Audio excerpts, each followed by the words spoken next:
Hey YouTube, it's your boy Jay with me. And the last true crime story that I reacted to, it did well. So I'm like, hey, why not give another one a shot? It says Florida preacher dismembered wife after he discovers via DNA test that his father fathered his five kids. Huh? Imagine discovering a horrifying family secret that drives a preacher to cut off his father's manhood in a fit of rage. A twisted betrayal shatters everything he believes in, and a lifetime of trust is destroyed in an instant. Oh my This is god. the story of a man whose faith and family were everything, until a brutal truth turned his world upside down. Before we dive deeper into this chilling tale, don't forget to like and subscribe for more true crime stories from the darkest corners of human nature. Pastor Elijah King, 42, was the embodiment of devotion in his Florida community. Known for his fiery sermons on faith, family, and moral values, Elijah's ministry drew hundreds of followers who saw him as a beacon of righteousness. His dedication to his church and his family earned him admiration, with many viewing him as the living example of the virtues he preached. Naomi King, 38, was the perfect counterpart to Elijah. Graceful and composed, she balanced her roles as a preacher's wife and the dedicated mother of their 5 children, Abigail, 16, Elijah Jr., 14, Noah, 12, Sophie, 9, and Micah, 6. Naomi's presence in the community was constant, leading Sunday school, organizing charity drives, and supporting Elijah's ministry at every step. Together, they presented the image of a family blessed by faith, living a life others could only aspire to. At the heart of their spiritual foundation was Deacon Henry King, Elijah's 65-year-old father. A respected elder in the church, Henry had spent decades serving as a deacon and a moral compass for the congregation. His influence on Elijah's upbringing was profound. From a young age, Henry had instilled in his son a deep reverence for God, a commitment to family, and an unwavering adherence to Scripture. Elijah often credited his father during sermons, praising him as the rock upon which their family had been built. The King household was vibrant with activity. Abigail, 16, was thoughtful and academically driven, often helping with church youth programs. Elijah Jr., 14, was reserved but attentive, always eager to lend a hand during church services. Noah, 12, was the family's curious and playful spirit, while Sophie, 9, was known for her sensitivity and eagerness to please. The youngest, Micah, 6, was the light of the family, doted on by everyone and blissfully unaware of life's complexities. Sunday dinners at Henry's home were a cherished family tradition. These gatherings often began with scripture readings and heartfelt prayers led by Henry himself, followed by lively discussions about the church and community. For Elijah, these moments were a source of pride, a symbol of the strong bond that connected the King family and their shared dedication to their faith. One evening at dinner, the King family sat gathered around their oak dining table, enjoying a rare moment of laughter and togetherness. Okay. Abigail, their eldest at 16, spoke up with excitement in her voice. "For my genealogy project at school, I thought it'd be fun if we all did a DNA test. We can find out about our ancestry, maybe even find distant relatives."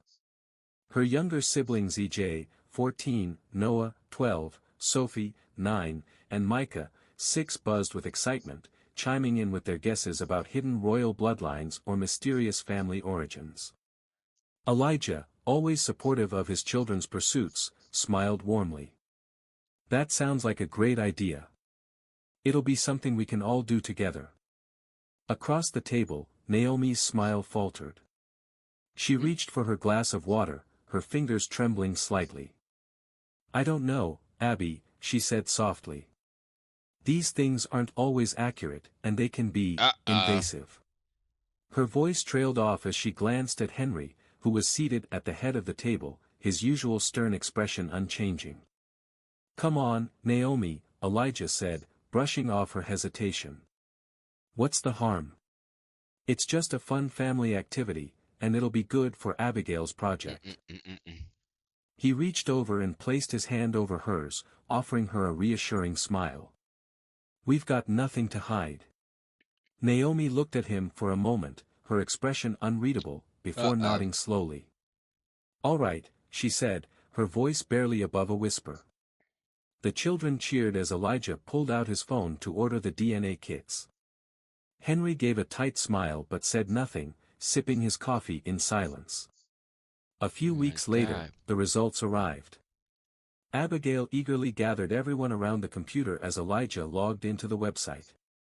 The room buzzed with excitement as they explored the report's ancestral origins, historical connections, and distant relatives. But as Elijah scrolled through the results, his brow Uh-oh. furrowed. Something didn't add up. "Wait," he said, leaning closer to the screen. "This Uh-oh. says I'm not a match to any of the kids as their biological father." Mm-mm. He laughed nervously, shaking his head. "That's obviously a mistake. Probably some kind of database error." Naomi froze, her hand tightening around the edge of the chair. Henry's gaze flicked to Elijah, his face calm but his jaw visibly clenched. "I'll reach out to the company," Elijah said, his voice firm but composed. "They probably just mixed up the data." He stood from the table and kissed Naomi on the top of her head. "Don't worry about it. I'll get it sorted out." Over the next few days, Elijah contacted the genealogy company, pointing out the error in their report. Uh, He explained the issue in detail, confident they'd come back with a correction. But when their response arrived, it left him reeling. "We've triple-checked the results," the company representative explained over the phone. "There's no mistake. The children's biological father is someone other than you, and the markers match another close relative within your submitted samples." Elijah's heart sank. oh God. He asked them to confirm again, but the answer remained the same. Hanging up the phone, he sat in stunned silence. The only possible match within the submitted samples was his father, Henry. The weight of the revelation crushed him. His mind raced back to subtle moments: Henry's frequent visits, the way Naomi had grown quiet whenever he was around, her initial resistance to the DNA test. It all began to make Wait, horrible. I'm confused how they had the time to have all those kids. So you saying they had all those? I could see like one kid not being his, but all of like what the heck? She must have had a lot of free time. Horrifying sense. I'm confused. That evening, Elijah returned home, clutching the printed DNA results. Naomi was in the living room, folding laundry. He threw the papers onto the table, his face a mask of fury and disbelief. "Explain this," he demanded, his voice cold and sharp. Naomi's eyes darted to the papers, then to Elijah. "What are you talking about?" she asked, her voice trembling. "The DNA results," Elijah snapped. "They're saying I'm not the father of my children. But they also say there's another match in our family. Care to explain that?" Naomi's face paled as she clutched the back of the chair for support. There must be a mistake," she stammered. "That can't be right." Elijah leaned closer, his voice rising. "Don't lie to me, Naomi. I went back to the company. They verified it, there's no mistake. So, I'll ask you again. Explain this." Naomi broke down, tears streaming down her face as she sank into the chair. Through sobs, she confessed to a dark secret she had kept buried for years. Early in their marriage, Henry had coerced her into a sexual relationship. His influence and authority made her feel powerless to resist, and the abuse had continued for years. "All 5 of them," Naomi whispered, her voice breaking. "They're all his. I didn't know how to stop it. I didn't want to destroy you, Elijah." Elijah staggered back, the room spinning around him. The kids have different age ranges, so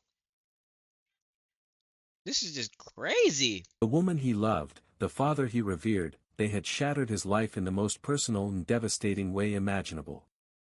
He stormed out of the house, his mind a storm of rage, betrayal, and disbelief.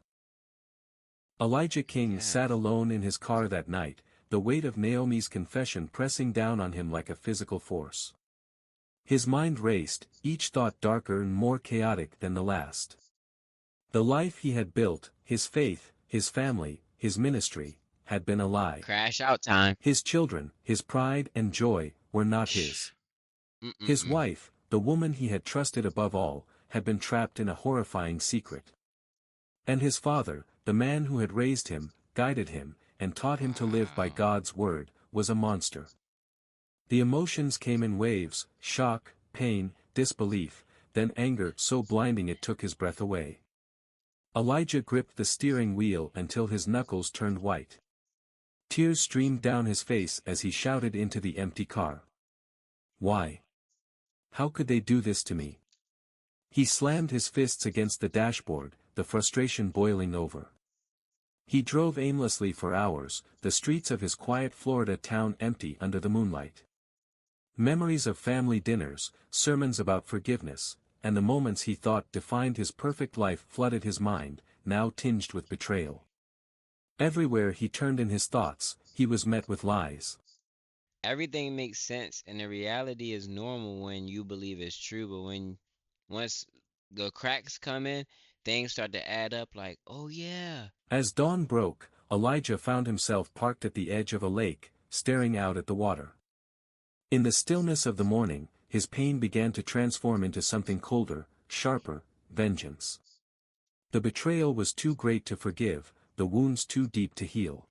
Uh, In his mind, there was only one way to bring justice to the situation. His father and his wife needed to pay for what they had done. Elijah began to plan, the clarity of his thoughts startling him. He had spent years preaching forgiveness, but forgiveness was no longer an option. His heart, once full of compassion, now burned with the need for retribution. He replayed Naomi's confession over and over, each word fueling his resolve. When Elijah returned home, he was calm, eerily so. He didn't speak much to Naomi, who had spent the night crying in their bedroom. He couldn't look at his children without feeling a sharp pang of grief, knowing they weren't his, but he still loved them fiercely. That mm. love only deepened his anger. The evening was heavy with tension as Elijah returned. In order to even feel betrayal, you have to have love. You had to have care deeply, love deeply, cause the love turns into hate. I feel for him, bro. Naomi sat alone in the living room, her tear-streaked face pale and anxious. She had spent the entire day on edge, dreading the inevitable confrontation. Elijah entered the room silently, his eyes dark and emotionless, a kitchen knife concealed in his grip. Naomi looked up, her face contorting with a mixture of fear and hope. "Elijah," she whispered, her voice trembling. "I know you're hurt, but we can." "Don't," he interrupted, his voice low and icy. "Don't you dare try to fix this with words. You've destroyed everything, Naomi. Everything." Naomi stood, wringing her hands as tears began streaming down her face. "I was trapped, Elijah. I didn't know how to stop it. I never wanted to hurt you." Elijah's laugh was sharp and bitter, cutting through her words like the knife he gripped. "You didn't want to hurt me. You let him violate our marriage, father my children, and sit at our table as if nothing was wrong. You lied to me every single day, Naomi." She fell to her knees, sobbing uncontrollably. "Please, Elijah, I love you. I love you. We can fix this, fix this." Elijah snapped, his rage finally erupting. "This can't be fixed. You've condemned me to live a lie, and now you'll pay for it." With a sudden, savage movement, he plunged the knife into her chest. Oh. Naomi gasped, her eyes wide with shock as the blade tore through her body. Elijah's face was devoid of mercy as he pulled the knife out and struck again, this time in her abdomen. The room was filled with the sickening sound of flesh tearing and her anguished cries. Naomi tried to crawl away, her blood pooling on the floor, but Elijah was relentless. Each stab was fueled by years of betrayal and humiliation. "You should have told me the truth," he shouted, his voice shaking with rage. "You should have stopped him." When Naomi finally lay still, her body a lifeless heap on the blood-soaked carpet, Elijah stepped back, panting heavily. The rage inside him didn't subside, it only shifted focus. There was still one more person who needed to face justice. The evening air was heavy as Elijah drove to Henry's house, his grip tight on the steering wheel. His mind raced with thoughts of betrayal and vengeance, the image of his lifeless wife burned into his memory.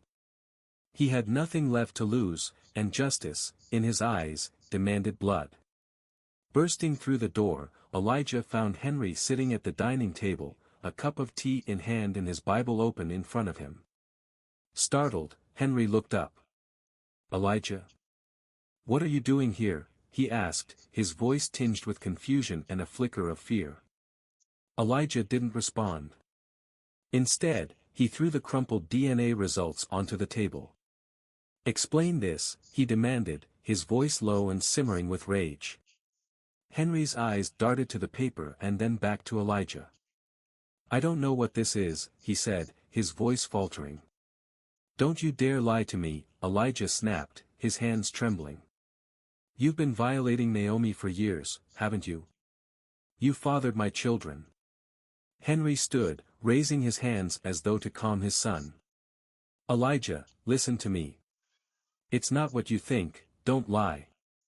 Elijah roared, his voice shaking the room. "You destroyed my family. You're a monster." Before Henry could speak again, Elijah lunged forward, plunging the knife into his father's side. Henry cried out, stumbling backward and clutching at the wound. Blood seeped through his shirt as he tried to steady himself. I don't know how to feel because if I was in Elijah's situation, god damn, I'd crash out too.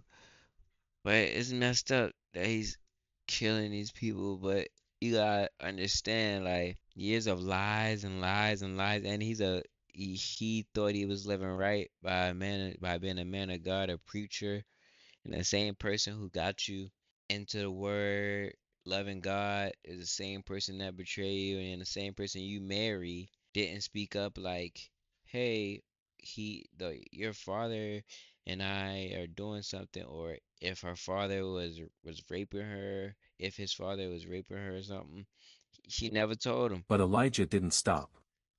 With savage precision, Elijah stabbed him again and again, each thrust driven by years of pent-up rage. Mm, Henry collapsed to the floor, writhing in pain, his strength draining rapidly. "You mm. deserve to feel the pain you inflicted on me," Elijah growled, standing over his father. Henry tried to crawl away, his breaths coming in short, desperate gasps, but his body was too weak to respond. Elijah knelt beside him, his voice cold and steady. "This is for Naomi. This is for the years of lies. This is for my children." Gripping the knife tightly, Elijah began the gruesome act of cutting off Henry's manhood. Henry's screams of agony filled the room, his body convulsing as blood pooled beneath him. Elijah's expression was stone-cold, his focus unwavering as he carried out his grotesque retribution. The pain proved too much for Henry. His screams weakened, his body trembling violently before going limp. He exhaled one final, ragged breath and then was silent. Elijah dropped the knife, now slick with blood, and stumbled back, his chest heaving. The room reeked of iron and death, the echoes of Henry's torment still ringing in his ears. For a moment, he stood there, staring at the lifeless body of the man he had once called his father. But there was no relief, no satisfaction, only a hollow emptiness where his faith and family had once been.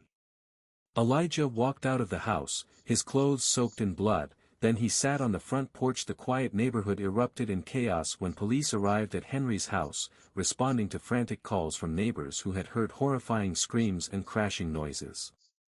The officers, weapons drawn, approached cautiously, expecting resistance. Instead, they found Elijah sitting on Henry's front porch, drenched in blood, his Bible resting in his lap. Elijah's demeanor was chillingly calm. He looked up at the officers as they approached, his expression unreadable. "It's done," he said simply, raising his hands in surrender. "God's justice has been served."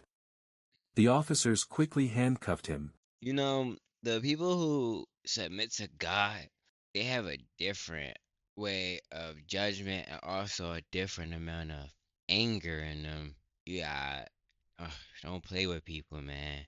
Especially those people that submit to God for real, cause that's all they fear is God. Like the police could have killed him, he would have been fine. He already got his justice. Their unease palpable. As Elijah was led to the patrol car, one officer cautiously ventured inside the house. What they discovered was beyond words, a scene of unimaginable violence. Henry's body lay in a grotesque state, his chest riddled with stab wounds and his Mm. manhood cruelly severed. The pool of blood and the signs of struggle spoke volumes about the brutality of the act. As they placed Elijah into the back seat of the car, he turned to one of the officers. His voice was steady, almost casual. "Naomi," he said. "You'll find her at our house. She betrayed me too." The officers exchanged shocked glances, realizing the full scale of the horrors they were dealing with. Rushing to Elijah's home, they found Naomi exactly as Elijah had described. Her dismembered body lay in the living room, her remains scattered in a gruesome display of rage and methodical violence. Back at the station, Elijah provided a chillingly detailed confession, his voice devoid of emotion. "She lied to me, for years," he said of Naomi. "And my father, he ruined everything I believed in. They had to face the Hallelujah, bro. consequences." His calm recounting of the murders stunned the investigators.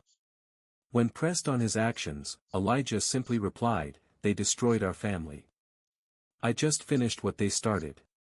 The dual crime scenes, the sheer brutality of the murders, and Elijah's cold composure sent shockwaves through the community. Their once revered preacher had become a figure of terror, leaving a devastating legacy of violence and betrayal in his wake. Elijah's trial drew national attention, a horrifying tale of betrayal, rage, and gruesome vengeance that captivated the public. The courtroom was packed with journalists, onlookers, and members of Elijah's former congregation, all eager to see how the justice system would handle the preacher-turned-murderer. The defense painted Elijah as a man driven to madness by unimaginable betrayal. They called on psychologists to testify about the trauma he endured upon learning the truth about his children's parentage and his father's abuse of Naomi. They described his actions as those of a man pushed past the limits of human endurance. The prosecution, however, focused on the premeditated and brutal nature of the murders. Particularly the gruesome mutilation of his father. Prosecutors argued that while the betrayal he suffered was extreme, it could not justify the sheer violence of his actions. The jury deliberated for several days, weighing the horrific circumstances against the brutality of Elijah's crimes. In the end, they returned with a verdict of guilty on 2 counts of first-degree murder. The judge, acknowledging the complexity of the case but bound by the law, sentenced Elijah to life in prison without the possibility of parole. Elijah's children, now orphans, were separated and placed in foster care, each struggling to come to terms with the horrific truths about their family. The once admired King family became a haunting cautionary tale, a stark reminder of how hidden secrets and betrayal can tear even the most devout lives apart. As Elijah was led out of the courtroom in shackles, he carried his Bible tightly in hand, muttering prayers to a God he believed had guided his actions. To the public, he became a symbol of the destructive power of secrets and rage, a tragic figure who lost everything in his course. He's a preacher and he believes God. Elijah King's descent from a pillar of faith to a figure of horror serves as a chilling testament to the destructive power of secrets and betrayal. This tale reminds us that even the most revered individuals are not immune to the chaos hidden truths can unleash. I believe his actions was a bit insane, but to be honest, there is no life. Everything that I was building don't even exist. The reality, how much loyalty I believe that my wife has, these kids that are not even mine, that would make a person go insane. You think you would have crashed out or you would have forgave your wife and continued the marriage? I don't know, bruh. I don't think I would have crashed out that crazy, like kill my wife, but I would have probably did something to my dad for sure.